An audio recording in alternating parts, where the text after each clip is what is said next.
El 25 de julio se van a cumplir 2 años de la detención de Ismael El Mayo Zambada al llegar al aeropuerto de Santa Teresa en Nuevo México, acompañado por Joaquín Guzmán López, el hijo de Joaquín El Chapo Guzmán.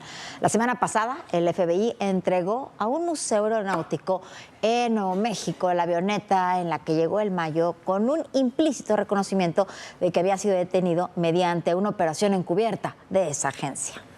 Bueno, desde siempre hemos dicho que la caída del Mayo fue parte de una operación encubierta de los Estados Unidos. Era evidente, pero la pregunta es por qué se llegó a esa acción, y la respuesta está en la política de abrazos y no balazos de la administración López Obrador, de la falta de confianza, que no fue de Trump, ya fue del presidente Biden, y a 40 años de una acción impune del principal narcotraficante del país.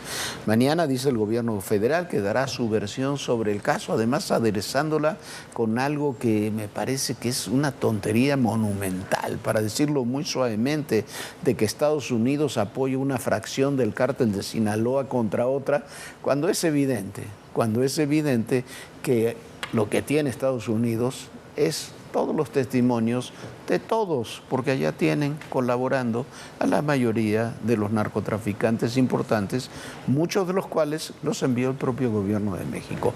Por lo pronto, la defensa del Mayo envió este lunes una carta al juez Brian Cogan, en la que el capo acepta su responsabilidad en los delitos que se le imputan, dice que está en una disposición de colaborar, acepta que va a tener una condena prácticamente de por vida. Lo único que pide es estar en una prisión donde pueda ser atendido los males de salud que lo aquejan.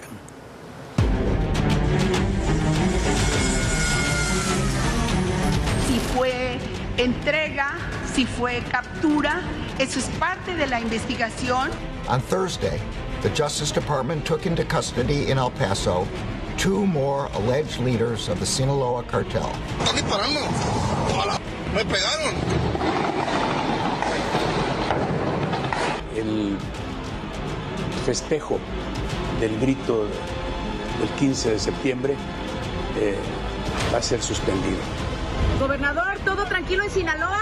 Tranquilo, está tranquilo en Sinaloa. Pero es el pueblo, no es alguien que grita. Trabajando perfectamente bien. Ese estigma. Ahí está Rocha Moya, irá. Todo está tranquilo, irá. Julio de 2024 marcó un hito en la historia del narcotráfico en México. Ismael El Mayo Zambada, el mítico narcotraficante que en toda su carrera criminal no había pisado la cárcel, fue detenido y entregado a Estados Unidos. El jueves 25, el Departamento de Justicia de Estados Unidos confirmó su arresto y el de Joaquín Guzmán López, hijo de Joaquín El Chapo Guzmán, en el aeropuerto de Santa Teresa, en Nuevo México. El viernes 26 de julio, mientras en México el gobierno federal decía no tener idea de lo que había ocurrido, desde Estados Unidos se confirmaban los cargos contra Zambada. Han pasado prácticamente 12 horas y todavía no se tiene esa información certera de qué... La información y la investigación se está llevando a cabo en Estados Unidos. Yo les acabo de dar la información que se tiene en México. Pasaban las semanas y la información de lo ocurrido seguía siendo incierta, hasta que vino la primera bomba por parte de Ismael El Mayo Zambada. En su primera declaración tras su detención, a través de sus abogados, envió una carta en la que acusó que fue secuestrado en Culiacán, en un lugar donde se encontraría con el gobernador de Sinaloa, Rubén Rocha, y el diputado electo del PRI, Héctor Cuen, quien dijo fue asesinado ese mismo día y lugar. 2 días después, el 12 de agosto, Rubén Rocha Moya comenzó su defensa, que ha rayado en lo absurdo. Dijo que ese día no estaba en Sinaloa y que había viajado a California a visitar a unos familiares. Viaje del que no existen registros que lo comprueben. Yo no estaba enterado, ni me fui porque estaba enterado. No. Para el 20 de octubre, la Fiscalía General de la República confirmó lo relatado por El Mayo Zambada. Héctor Melesio Cuen fue asesinado en la finca en la que el narcotraficante fue aparentemente secuestrado por Joaquín Guzmán López.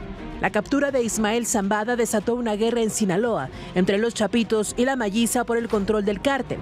El conflicto ha dejado 1.767 homicidios y 1.773 personas privadas de la libertad. El Mayo fue trasladado a Nueva York el 12 de septiembre y un día después se declaró inocente en su primera comparecencia. El 15 de enero de 2025, la defensa de Zambada informó que estaba buscando la posibilidad de que se declarara culpable para evitar un juicio. Así, la audiencia de sentencia de Ismael El Mayo Zambada en la Corte de Distrito Este de Nueva York se ha pospuesto 3 veces. El jueves 2 de julio, el periodista Luis Chaparro dio a conocer 2 fotografías que muestran la entrega de Ismael El Mayo Zambada el 25 de julio de 2024. Las 2 imágenes muestran los instantes posteriores a su llegada a Estados Unidos, junto a Joaquín Guzmán López, uno de los líderes de los Chapitos. La divulgación coincide con el traslado del avión a un museo en Santa Teresa, Nuevo México. La aeronave fue donada por el FBI y permanecerá en exhibición durante 2 años. El objetivo es que los visitantes sepan la importancia de las labores que realizan las fuerzas del orden para detener a los delincuentes. Esto refuerza la idea de que el FBI participó en la captura de El Mayo Zambada. Será este martes 7 de julio cuando el gobierno federal emita su postura. La tarde de este lunes 6 de julio se dio a conocer que el abogado de Ismael Zambada presentó una carta al tribunal en la que acepta la pena obligatoria de cadena perpetua, por lo que no solicitará una reducción de condena. La carta fue enviada al juez Brian Cogan para que sea recluido en una instalación médica de la Oficina Federal de Prisiones, al argumentar que el acusado de 76 años presenta diversos problemas de salud asociados con su edad. Los abogados intentan presentarlo como una persona arrepentida por sus delitos y que ha cooperado con las autoridades antes de ser sentenciado el 20 de julio. Azteca Noticias. Bueno, la carta, esta nueva carta del Mayo Zambada, presentada por Frank Pérez, por su abogado, al juez Brian Cogan, confirma varias cosas. Confirma que el Mayo Zambada está colaborando con las autoridades, que acepta su culpabilidad. Cuando se decía ya en el reportaje que estaba buscando un acuerdo de culpabilidad, bueno, ese acuerdo ya se logró y se logró mediante mecanismos de cooperación. Acepta que va a tener una cadena perpetua, no pide una reducción de la pena, lo único que pide es tener condiciones de salud, pero también, paradójicamente, desmonta lo que dice el gobierno que va a presentar mañana. El gobierno hizo hoy en la mañanera todo un alegato diciendo que la administración Trump apoyaba a los chapitos en contra del Mayo Zambada, toda una narrativa que lo que busca es enredar un tema donde hay que desenredarlo explicando lo que tiene que hacer, lo que hizo el gobierno federal durante estos 2 años, que no dio respuesta a ninguno de los puntos principales, Viviana, de esta historia, que son lo que pasó en México, no lo que está pasando en Estados Unidos. O cómo llegó el Mayo a los Estados Unidos. Y el gobierno federal, mientras tanto, sigue sin dar respuesta a muchos interrogantes y siguen defendiendo no solo a Rubén Rocha Moya, sino también a los otros funcionarios acusados por Estados Unidos de tener nexos con el narcotráfico, del asesinato de Nemesio Cohen. Tampoco han dicho absolutamente nada al respecto. ¿Qué fue lo que pasó con Nemesio Cohen? Eso también se tiene que esclarecer. Vea usted. A 2 años, el caso Sinaloa mantiene hechos relevantes en el olvido. Hechos que desde las más altas esferas estatales y federales parecen no importar su investigación. Uno de ellos es el que tiene que ver con Rubén Rocha Moya y Héctor Melesio Cohen Ojeda. Se trata de personajes de suma importancia en el Estado, que si bien mantenían una buena relación en 2021, con el paso de los años, esa relación se fue deteriorando al grado de intercambiar graves acusaciones, sobre todo de Cohen a Rocha, por encabezar una red de corrupción, tráfico de influencias y desvío de recursos millonarios que involucraba directamente a los hijos del mandatario. La delicada relación de estos personajes culminó trágicamente el 25 de julio de 2024 con el asesinato de Cohen, un crimen vinculado a la entrega de El Mayo Zambada a Estados Unidos y que hasta la fecha sigue sin esclarecerse. La versión de la Fiscalía de Sinaloa sostenía que Melesio Cohen fue acribillado esa noche en una gasolinera. Un video de seguridad mostraba a 2 sujetos que lo interceptaron en su camioneta para asaltarlo y le dispararon. Después se descubrió que todo fue un montaje, un engaño del que no hubo responsables. Según la investigación federal, continúa abierta mientras persiste la incertidumbre sobre las causas y responsables del crimen. La Fiscalía General de la República aclaró que las líneas de investigación no están relacionadas con la acusación de Estados Unidos contra el hoy gobernador con licencia, Rubén Rocha Moya, y 9 funcionarios por vínculos con el narcotráfico. La carpeta la integra la Fiscalía Especial de Investigación y Litigación de Casos Complejos de la Fiscalía Especializada de Control Regional. Antes de su muerte, Cuen Ojeda denunció amenazas contra él y su familia.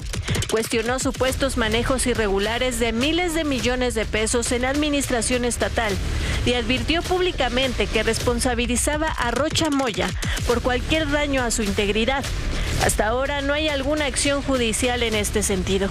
A 2 meses de que el Departamento de Justicia de Estados Unidos acusara a Rubén Rocha Moya de estar coludido con el narcotráfico, el gobierno federal sostiene que no está obligado a ejecutar su entrega debido a la supuesta falta de pruebas contundentes e irrefutables. De acuerdo con expertos, si Estados Unidos no recibe respuesta del gobierno mexicano, el Departamento de Justicia todavía tiene el derecho de iniciar un juicio formal de extradición desde cero.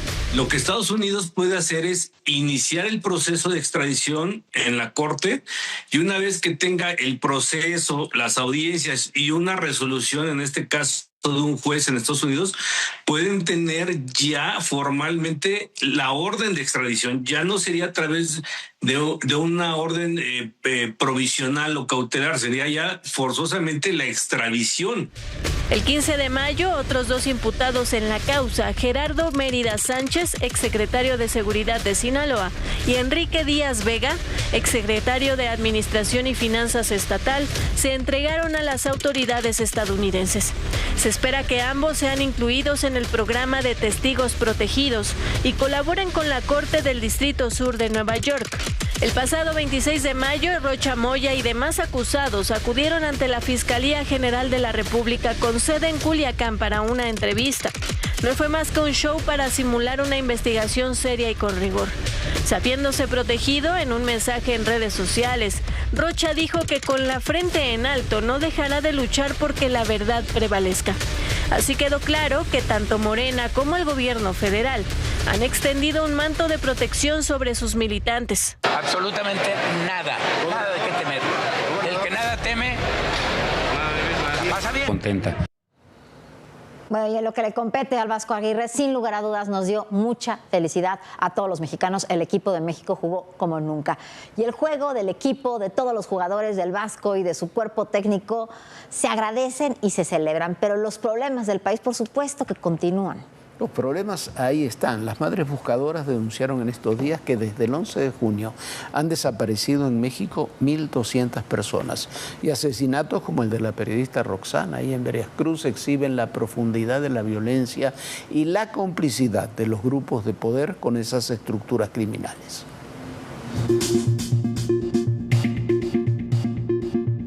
En muros, vallas y postes. Las fotografías de personas desaparecidas son cada vez más visibles. Tenía 16 años cuando fue desaparecido y ya, bueno, este año se cumplen 4 años y Axel no ha sido localizado. Yo me niego a la idea todavía de encontrar a mi hija muerta o pedazos de ella, me niego a eso. En México no para de crecer la crisis de personas desaparecidas. Desde el 11 de junio a la fecha, se han registrado más de 1.200 nuevos casos, según denunciaron grupos de familiares que buscan a sus seres queridos. Al hacer un recuento de las acciones realizadas desde el 28 de marzo, demandaron una respuesta ante la crisis forense y que se asignen los recursos suficientes para operar el Banco Nacional de Datos Forenses y el Centro Nacional de Identificación Humana. Hasta hace unos días se sabía que el número de desaparecidos en México era de 132.534 personas. Hoy, según el Registro Nacional de Personas Desaparecidas y No Localizadas, la cifra oficial aumentó a 134.951 mujeres, hombres y niños de todas las edades. Lamentablemente, la cifra sigue aumentando. Cada día vemos boletines de personas desaparecidas. Antes veíamos lo que eran los menores, pero desafortunadamente ahora ya no necesita una edad o algún género para desaparecer en esta gran ciudad. todo el mundo desaparece. Pero este número oficial no es real, según asociaciones dedicadas a la búsqueda de personas ausentes. Aseguran que existe una cifra negra que nadie conoce. Desafortunadamente es así, va aumentando la cifra de desaparecidos. Se habla de no hay una estadística real porque no se puede sacar, pero son más de 200,000 personas desaparecidas en toda la República Mexicana. Entonces, pues sí, es bastante alarmante. En todo México hay desaparecidos. Sin embargo, el 40% de los casos se concentran en el Estado de México, Jalisco, Tamaulipas, Veracruz y Nuevo León. Nuestro país también está entre los primeros países del mundo en la desaparición y asesinatos de periodistas.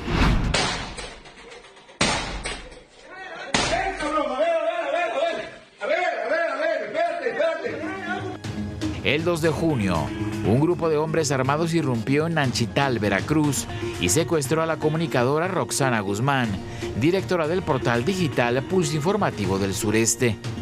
Apenas la semana pasada, luego de un mes de búsqueda, la Fiscalía de Veracruz confirmó el asesinato de la periodista y la detención de 8 personas, entre ellas 4 expolicías municipales de Ixhuatlán del Sureste, señalados de brindar apoyo logístico durante su privación de la libertad. Todavía no termina, las investigaciones siguen por parte de las autoridades y siguen esperando, ¿no? ¿Qué pasó? El asesinato de Roxana Guzmán vuelve a colocar a Veracruz en el centro de la violencia contra la prensa, ya que representa el 4º homicidio de un comunicador durante la administración de Rocío Nale García, según los reportes policíacos. La mayoría de los y de las periodistas que han asesinado en los últimos años cubrían territorio. De acuerdo con distintas organizaciones enfocadas en la defensa de la libertad de expresión, en Veracruz se tienen registrados al menos 30 asesinatos de periodistas desde el año 2000, siendo el sexenio de Javier Duarte uno de los más violentos en contra de la prensa. Azteca Noticias. Bueno, y en otro tema, entre la devastación que dejaron los terremotos en Venezuela, hay también historias de fortaleza. Quienes perdieron todo hoy encuentran consuelo en la música. Este es un trabajo de mi compañera Lucero Rodríguez, reportera de Azteca Noticias, enviada especial para mostrar cómo está la situación en Venezuela después de los sismos. Como quisiera que tú vivieras, que tus ojitos jamás se hubieran cerrado nunca y está mirándonos, amor eterno e inolvidable. Es la voz de Lina, una venezolana, cantando Amor Eterno, pues su voz es lo único que le quedó para agradecer lo recibido. Bueno, para todos los mexicanos, para mí es un placer dedicarle la canción Amor Eterno porque es un himno nacional para todos nosotros. Ella, al igual que otros 60 adultos mayores que lo perdieron todo, hoy vive en este albergue temporal. Básicamente son adultos mayores que no tienen amparo familiar, entonces tenemos la tarea de ir a ambos extremos, este y este, a buscar a nuestros adultos mayores que se encuentran en situación de desamparo. Ellos así recuerdan lo que vivieron tras los sismos. No, en casa durmiendo. Una plataforma en la parte de arriba y una plataforma en la parte de abajo. Vecinos de al lado de nosotros que murieron y todo. Me cayó la ventana encima y como pude, llegué y pedí a Dios que me sacara y eso. Fue algo desastre, esa cama como brincaba. Bueno, mire, eso fue algo que no lo vivió mi hija, bueno. El que le cuentan no es igual cuando cuentan que cuando uno lo vive. Eso fue la torre al lado, eso se cayó completamente. En este lugar, intentan que ellos distraigan su mente de la tragedia. Los cuidan, los arropan, les dan amor. Claro, hay que reírse, hay que andar alegre, porque no se puede uno entregar a la tristeza, sino con la fe de Dios, que es lo que vale todo. Si no hay fe, no hay nada. Estamos reviviendo. Y ellos prefieren cantar para no llorar. Porque en la cama doy vuelta sin tener la razón. A veces pienso y no pienso y no consigo de Dios. Dale las gracias a Dios porque estamos vivos. Ya después se verá. ¡Oh, viva México! ¡Lo mejor en México! Tarde o temprano estaré contigo para seguir amándonos. Lucero Rodríguez, Azteca Noticias. Tristísimo lo que está sucediendo en Venezuela. Será dificilísimo que se levanten de esos escombros. Nosotros ya nos vamos. Muchísimas gracias por habernos acompañado. Lo esperamos mañana en punto de las 11 de la noche. Y por supuesto, mañana a las 10 de la mañana hay que ver el juego de Argentina, ¿no, Jorge? Sí, por supuesto. Muchísimas gracias, Viviana. Muchísimas gracias a todos ustedes. Y recuerden, el poder y en la política todo, pero absolutamente todo es personal. Gracias.